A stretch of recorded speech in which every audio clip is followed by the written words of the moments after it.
Welcome back to the Baking Journal. Today we're making one of my favorite recipes, lemon pistachio shortbread cookies.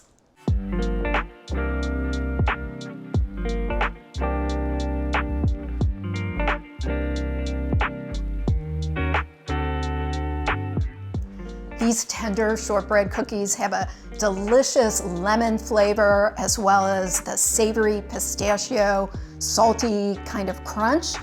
And we are going to take you through every step in this episode, from making the dough to rolling it out, baking the cookies, and decorating. As you can see, I have all of my dry ingredients measured out for the cookies. We'll start with whisking together 3 1/3 cups of all-purpose flour with 2/3 cup of finely chopped pistachios, 1 1/4 teaspoons of salt, 1 teaspoon of cardamom, and 1/2 teaspoon of cinnamon. If you've never tried cardamom, it is a really tasty spice. It has peppery notes along with a floral citrusy flavor.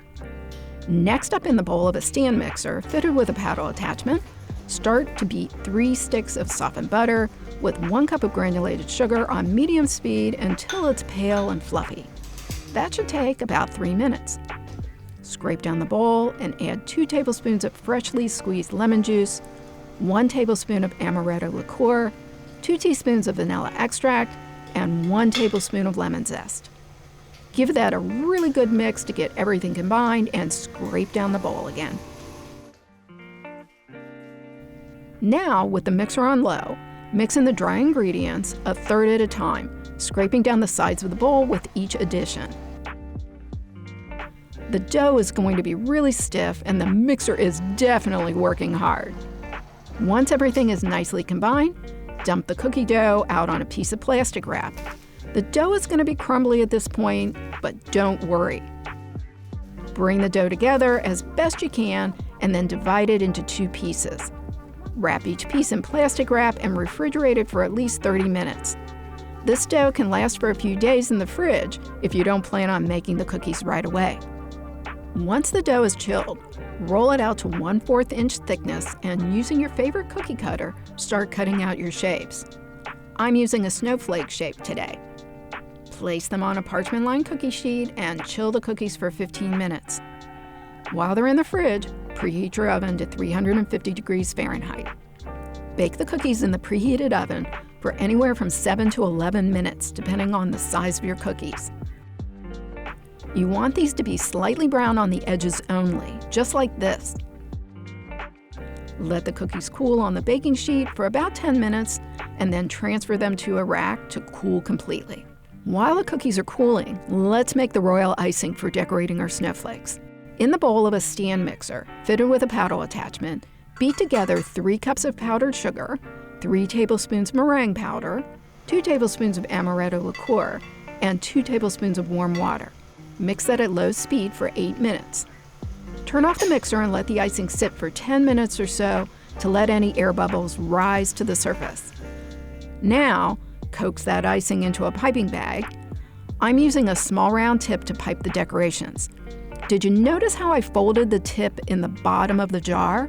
I did that so I could fill the piping bag and not have icing start to run out through the tip before I was ready to decorate.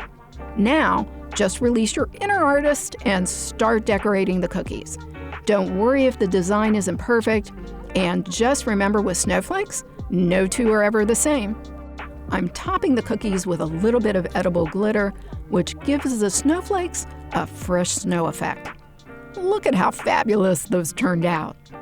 Let them dry for at least a few hours before storing. Here we have them. Oh my gosh, I've been smelling these delicious cookies and I can't wait to give them a try.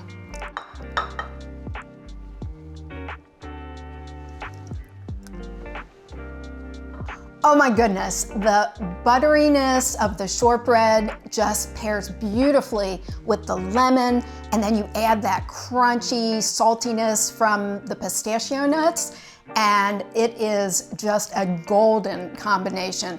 I really love these cookies and I crave them pretty often. Thank goodness they're easy to make. I hope you enjoyed watching and learning how to make one of my favorite shortbread cookie recipes. For more delicious recipes, Don't forget to subscribe and hit that like button. Thanks for watching, and I'll see you next time on another episode of the Baking Journal.